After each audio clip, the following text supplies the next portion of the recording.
No. Okay. All right, well, let's start. Okay, folks, thank you very much, everyone, for attending tonight. This is Licensing Committee, Thursday, the 13th of November, 25 at 7 o'clock. Nice to see you all. We'll just move straight on with the agenda. So agenda item 1, apologies for absence. Apologies for absence have been received from Councillors Kennedy, Sizer, Troughton and Councillor Lufkin. Are there any other apologies at all?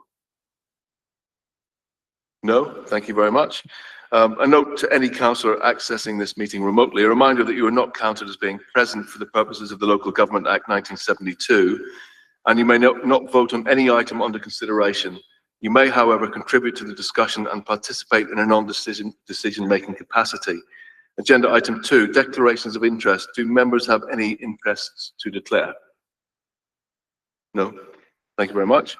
Agenda item 3, minutes of the previous meeting, pages 9 to 12 in the main agenda. Can we agree the minutes of the previous meeting of the Licensing Committee held on the 16th of July 25?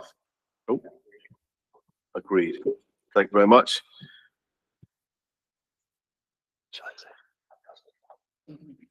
Welcome, Councillor Troughton. We thought that you, yeah, that's fine. We thought you actually weren't coming, but nice to see you.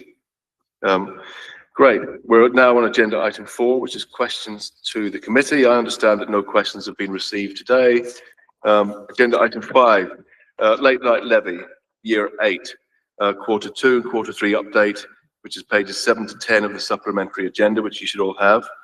So I'd like to invite Miguel Campbell-Lewis, late night levy officer, to introduce the report, please. We will then open discussion on its contents. Thank you, Miguel, over to you. Thank you.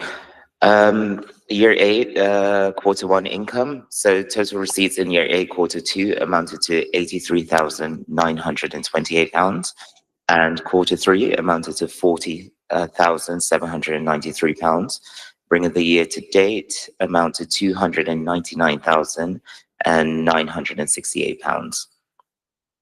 A total of 386 nightlife and security staff were trained over these quarters, compared to 252 last quarter. Our nighttime spaces have become sharp at responding and highlighting issues, and we have a lot of confidence in them to report any issues going forward. A total of 529 engagement visits and/or advice sessions were conducted across the borough, compared to 252 last quarter. The majority of advice given was in relation to TENS, licensing, noise, and general check-ins. Noise reports increased with 522 alerts issued compared to 136 in the previous period. Most cases were quickly resolved due to venues' cooperation and low rates of repeat allegations. Commercial licensed properties, licensed premises, noise calls have increased by 49% compared to the same period last year. This may be due to the early mild weather. Music club complaints increased 37%. Music pubs complaints have increased 58%, and music other complaints have increased by 70%. For the Hackney Nights portal and accreditation scheme, we have had no newly accredited venues. Therefore, the total number of accredited venues remains at 52. The Hackney Nights portal has seen an increase of 29 venues, venue signups this quarter, bringing the total of venues to 590. This is a significant rise compared to just 1 sign-up in the previous quarter. Venues for Hackney Nights accreditations will now have to sign up as a policy to the Hackney Business Charter. The majority of accredited venues have already signed up. Police and enforcement and welfare. On May 23rd and 24th, a temporary outreach station was set up on Tabernacle Street in Shoreditch, a high traffic area, to serve as a welfare point. The station engaged with over 600 individuals, offering direct assistance and resources such as water, 480 bottles distributed, nutritious snacks, confectionery, flip-flops, personal safety alarms, phone marking kits. We've also marked 25 phones and phone security equipment, 200 kits provided. A significant initiative was the Look Up and Look Out campaign. which aim to raise awareness about phone safety and reduce phone thefts in the area. Additionally, staff assisted with one phone robbery incident, we also provided phone charging to two different individuals and facilitated 5 medical interventions.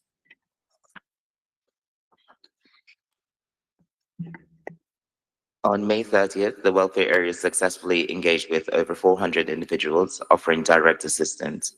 This included marking 50 phones, distributed 300 bottles of water, and provided 100 phone protection kits. Hackney Knights will now be offering per year online wave trainings. That's 5 online wave training, which includes on the Hackney Knights portal, 5 in-person wave trainings, which wave means welfare and vulnerability engagement, provided by Safe Business Network, 5 online training programs as well, 2 conflict management training programs, naloxone training, domestic violence training, bystander training, and we've also offered 50% off first aid training for all nighttime economy. The Late Night Levy Board. The Late Night Levy Board met in July. Key discussions points include the alfresco dining Summer Streets pilot, and forwarded planning for the year included agreeing current and future spend. In conclusion, the licensing service will continue to prepare and present quarterly updates to the licensing committee, which, as well as the Late Night Levy Board, will maintain oversight in the levy moving forward. Any questions? Thank you very much, Miguel.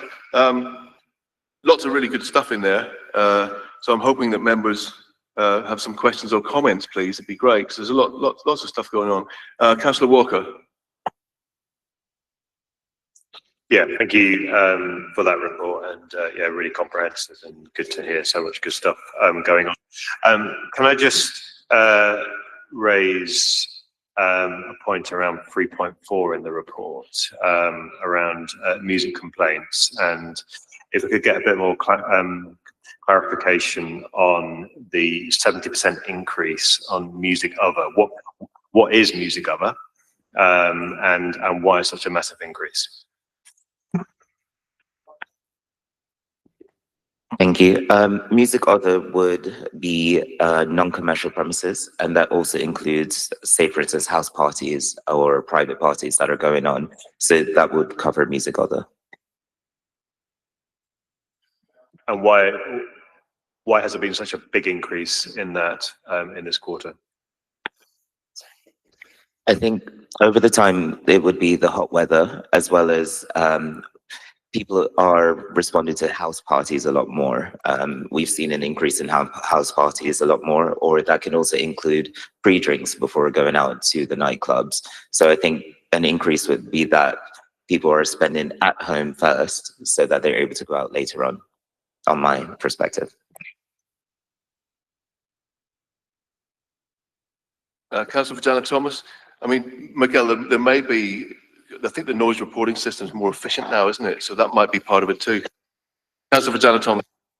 Thank you. It's just on the back of that, wanting to find out, yes, we do have a noise reporting, why this is being reported as part of the nighttime economy report. If the music or the house parties, which means they're not happening in our nighttime economy space, they're happening in the borough. So can I suggest, of course, there are other areas where that is reported through Jerry's other report, rather than through this committee.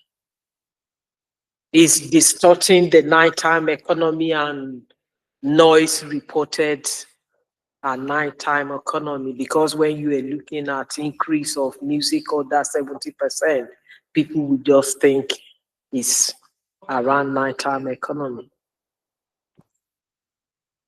We'll come back on that, Miguel. Yep, well, that's been noted. Thank you, Councillor, for joining us on this. Councillor Young. Thank you. Really encouraging report. A lot of just a lot of positives in here, really.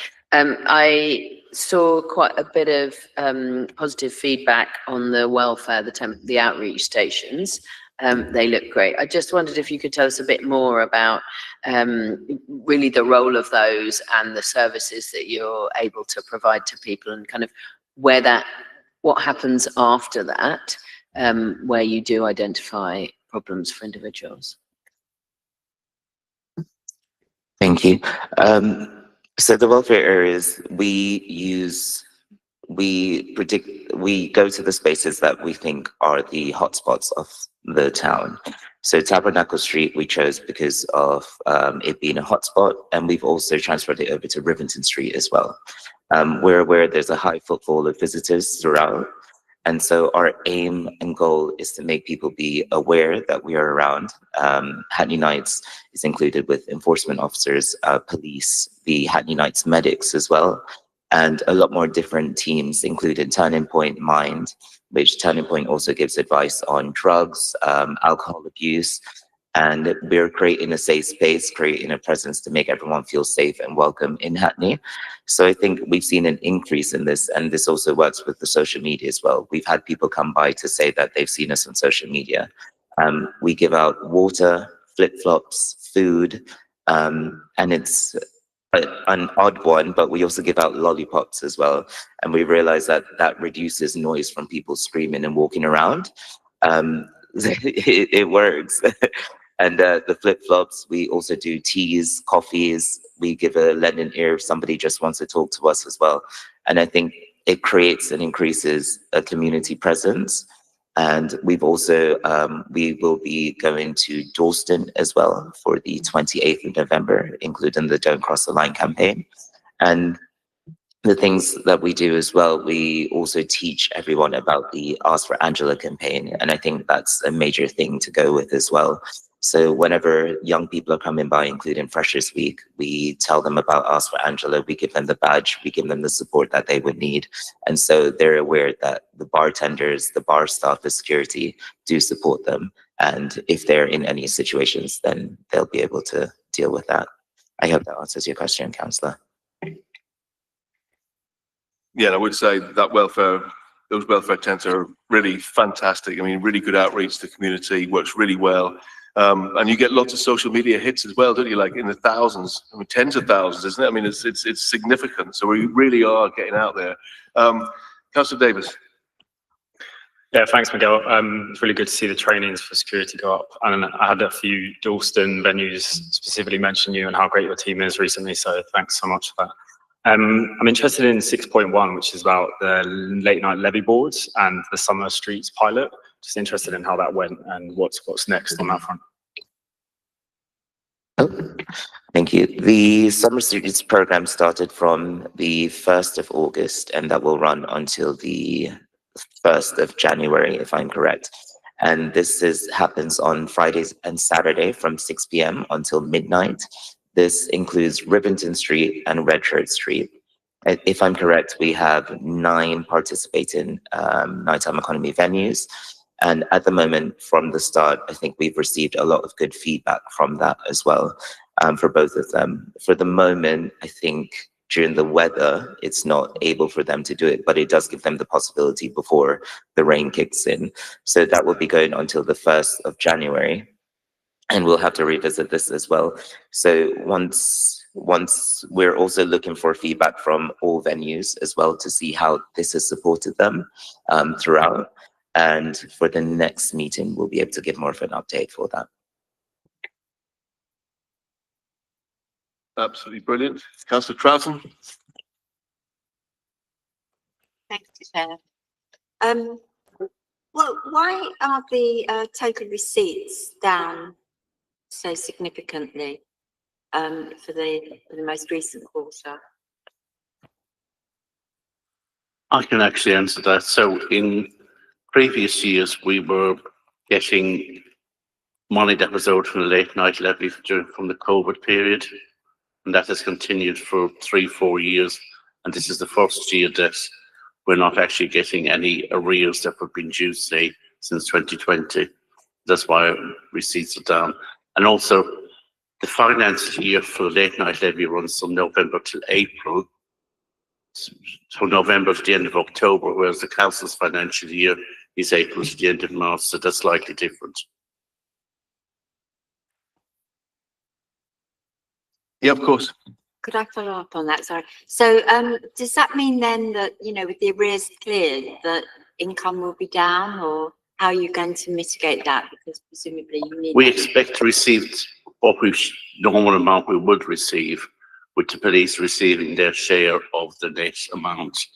That's as well. So at the moment, there's no changes in funding proposed. So we will continue the policing arrangements, we will continue the medics, we will continue the welfare areas. All those things will still continue. There's no, but anything different shouldn't change. It's just in previous years we have got excess money in which we put into various projects, which will not happen going forward. We will just do those things. And obviously the late night levy oversees how the money is spent. And part of that is in engaging with the businesses. I went to see what happens this year for the funding was at the late night levy meeting in January, the businesses appointed one representative to speak on their behalf regarding finances. I went and had a meeting with that person, that man, business, where we discussed what was going forward, and that's how the funding was agreed for the current year. Thank you. And I can see Councillor Patrick, you're online. Welcome. Do you have any questions, Councillor Patrick, you want to ask?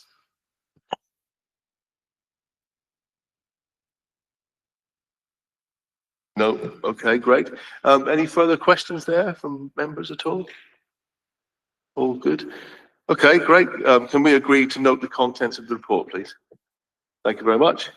So we'll move on to agenda item 6, regulatory updates, pages 11 to 16 of the supplementary agenda.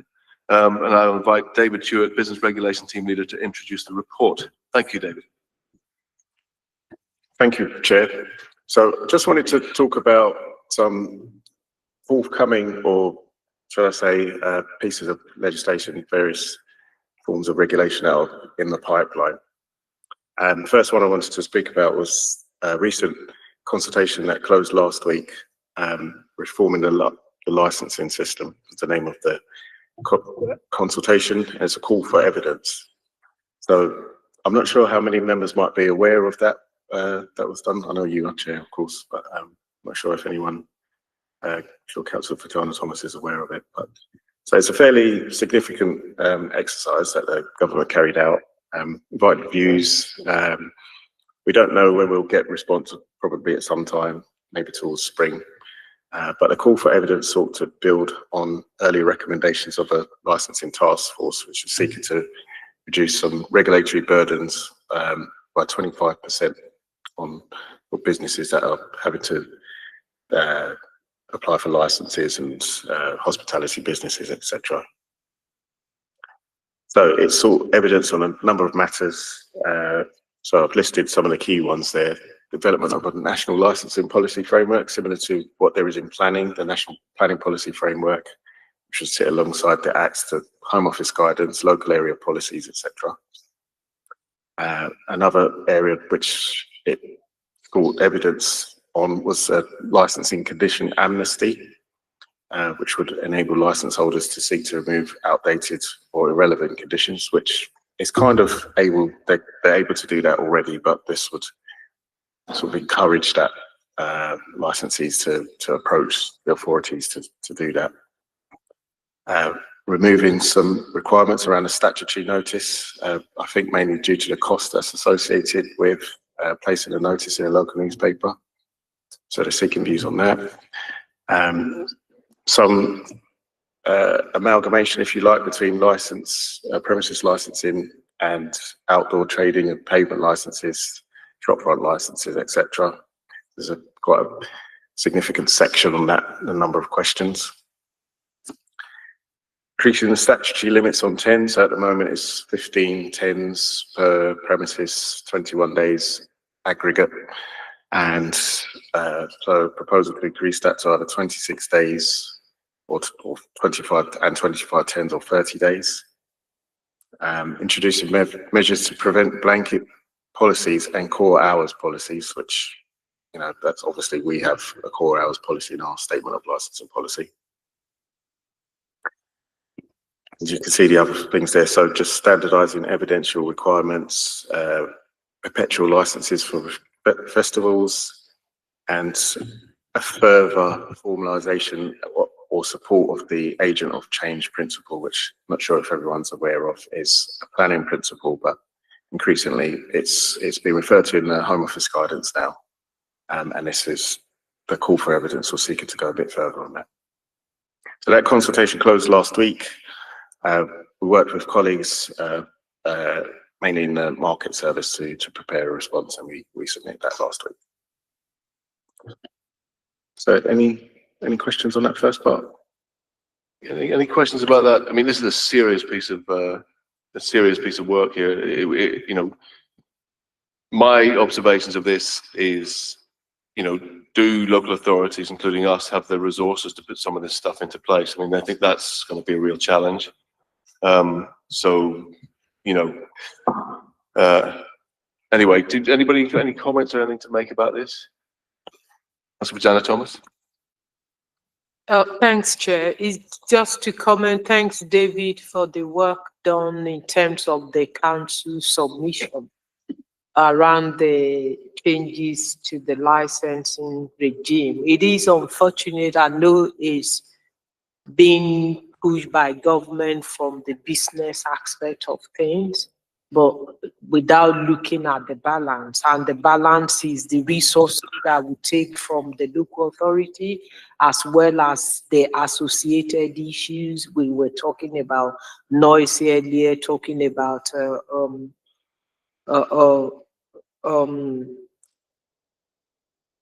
reporting from the nighttime economy, the resources we are using in terms of making our nighttime economy safer, and that is for licensing. And the other aspect of licensing around the al-fresco, what's the sort of policy they're bringing in that might have a detrimental impact.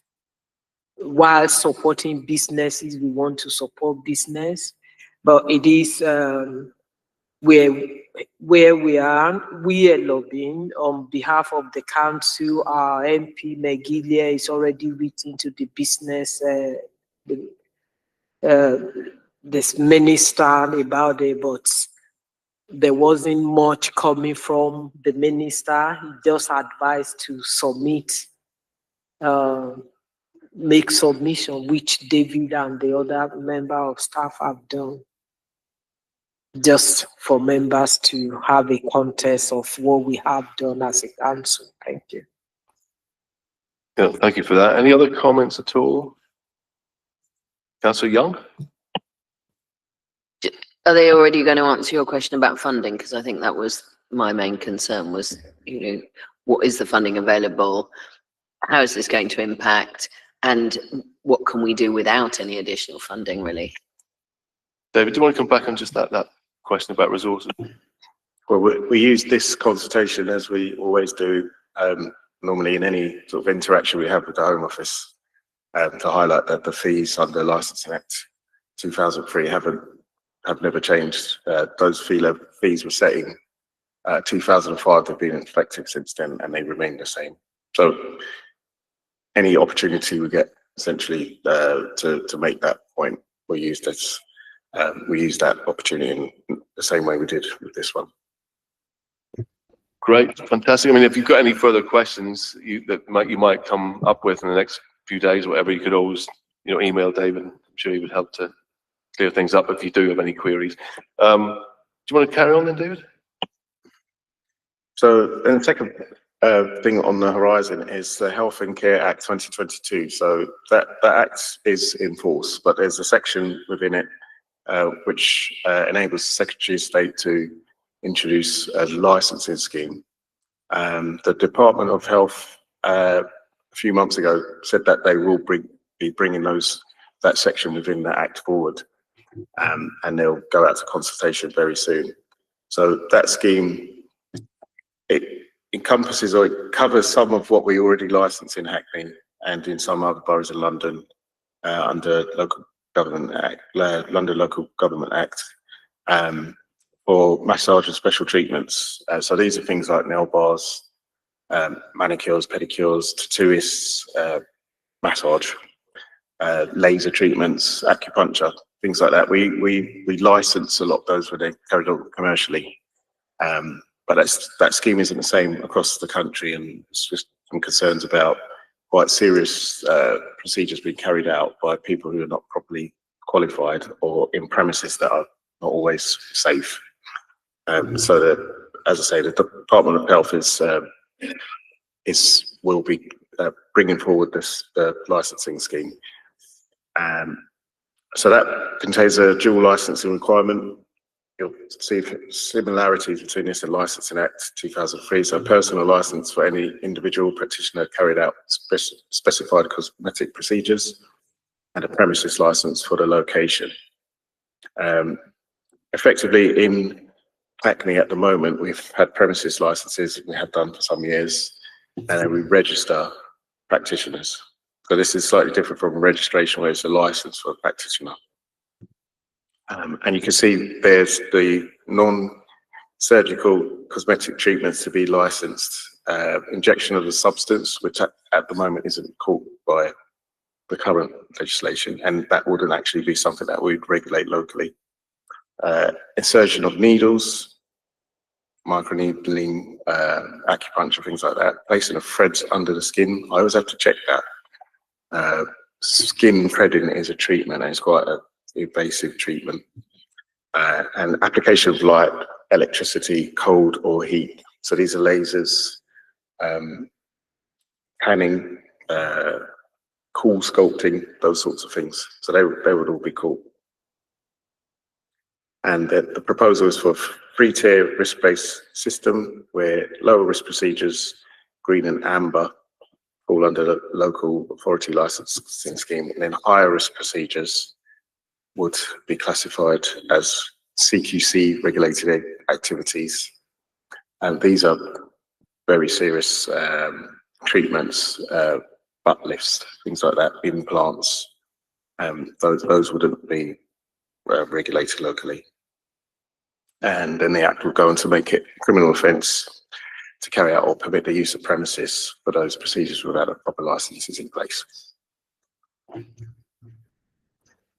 Great, thank you. I mean, you know, it's good that we're doing licensing for this stuff already, right, in Hackney, which is really good. These are like, some of these procedures are very invasive and potentially dangerous, frankly. So it's good to see. Do members have any comments about Councillor Young? Clarification, I just forgive my ignorance. So you're talking about pedicures and things like that. So are you saying we already do license those kind of regular nail parlor type premises? And so we license those under existing legislation, presumably. Would this make any difference to those sorts of premises? So I think what this will do will mean that we license some of those treatments that are already carried out under Health and Care Act provisions rather than the current provisions. So, but not all of, so the two schemes presumably in London will run side by side. So a nail bar or someone carrying out pedicure, for example, would still come to us for their massage and special treatment license. But then the lasers, tattooists, etc., we'd license them under this regime. Just to follow up, so does that licensing process include sort of checks on, health and welfare checks to ensure that employees are being appropriately treated and are not exposed to, I don't know, dangerous chemicals or indeed poor employment practices? For certain treatments, I think it's take nails, for example. I think the substance used to remove nail varnish. I forgot the name of it, but it's quite acetone. So, for example, there's processes in how that's handled for those sorts of things. And yeah, for certain substances and activities, there are those, but it's also to protect the customer as well as the employee. Interesting. Any further questions or comments on this one? No? Okay, great. Thank you very much, David. And then do you want to move on then to the tobacco and vapes bill? So this is a bill just working its way through Parliament. I just had a quick look. It's at the committee stage in the House of Lords now. So it's fairly significant proposals for new retail licensing scheme for the sale of tobacco, vapes and other nicotine products. Core proposals are designed to strengthen enforcement, protect children, crack down on illicit sales. It's been quite topical. I've been seeing quite a fair bit of tobacco seizures. In fact, we've had a few locally, quite serious and quite significant amounts of tobacco seized, illicit tobacco seized. And businesses will require for the first time licenses to sell these products. So at the moment, supermarkets, newsagents, they don't require any license for tobacco, vapes, other nicotine products, nicotine pouches, etc. So this scheme will seek to, for those types of businesses to have a license for those. Again, it's a similar dual licensing scheme, personal license holder for the individual seller, operator, and a premises license for the location. And you can see the trading standards and local authorities will be able to refuse licenses and revoke licenses that for businesses that repeatedly break the law. And it's expected to become a criminal offence to sell products without the required licence, unlimited fines and on-the-spot penalties as well.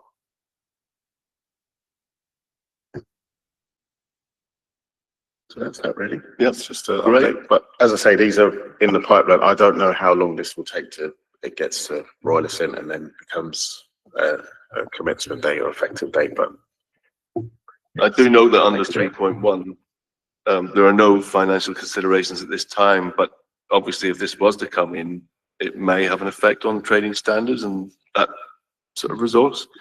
So it might just be good to obviously keep that in mind. yeah, I certainly with the Health and Care Act provisions, tobacco and vapes bill provisions will have powers to set fees. So we'll go through a fee setting exercise with our colleagues in finance and trading standards, etc., depending on what the provisions are and what steps businesses have to take to get licenses. For example, do we have to have a local policy? I don't think we will have to have policies locally, but we will have to develop guidelines and application forms, that all of those sorts of things. So they will all be factored into the fees that we set, and we'll have some. So at that point, no doubt there'll be fairly significant financial comment section there on that report. Thank you very much. Welcome to Councillor Patrick and Councillor Palace. Nice to see you. Thanks for coming. Any questions or comments about this tobacco and vapes element of this report? Councillor Patrick. Actually, I've been trying to get here since past 6. The traffic is appalling. Well, okay, I'm just saying. But sorry about the vapes bill. What trading standards I know do checks to check that people selling cigarettes are not selling them to people underage, and I imagine that vapes will now be. I don't know. Vape, do you have to do check? There's a certain age for vapes now as well, was there? So I assume trading standards will do them. And if people are caught selling to children, will they lose their license? And is there any checks on who can get a license? So if they're convicted criminals or anything like that, can they be refused a license to sell cigarettes? My guess is that there will be like requirements. I would expect a personal license holder, maybe if it's similar to the Licensing Act scheme. At the moment, you know, to get personal license, you provide a basic disclosure. I would expect maybe as a minimum that would be a requirement for a personal license. But then it goes beyond that. So the personal license holder or applicant could have certain convictions, but then there are a list of relevant convictions. So potentially that could be potentially introduced as part of the regime. Thank you, Mr. Stewart. Councillor Patrick, was that it? Hello? Councillor Patrick? Microphone. Councillor Troughton? Thank you. I didn't quite catch the whole response, so apologies if I'm asking something that you've already answered, but I couldn't fully hear you. I'm sorry. I suppose my concern, there is a lot more here, you know, if, you know, when these things come in, there's a lot more requirements for, you know, regulation. And I just wonder, you know, how well the service is resourced to, you know, to be able to conduct that regulation. And I share Councillor Patrick's concerns around vapes, you know, I mean, I obviously fully support more regulation around the sale of vapes, but, you know, it does seem to me that the penalties are very, you know, the profits outweigh the penalties, if you like.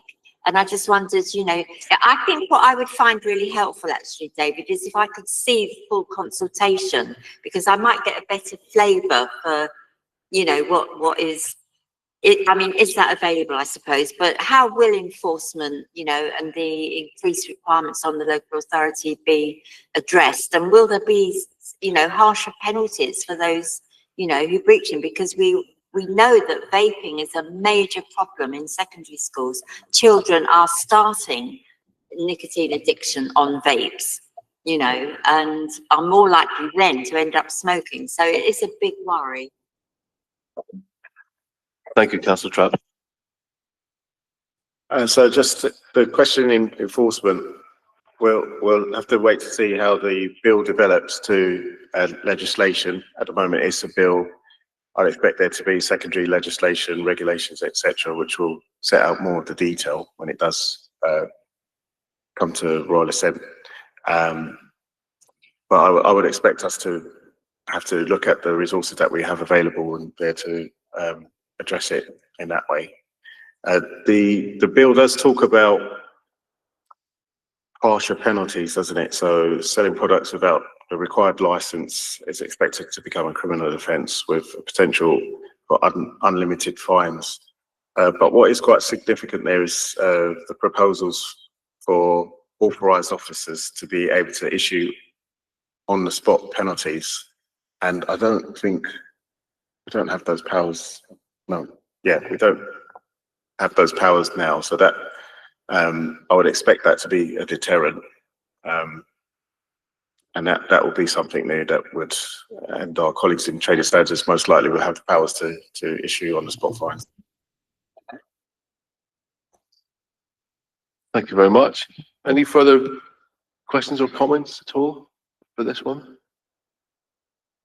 Great, thank you very much. So can we agree to note the contents of the report, please? Fantastic. Okay, so agenda item 6. Any other business? Any other business?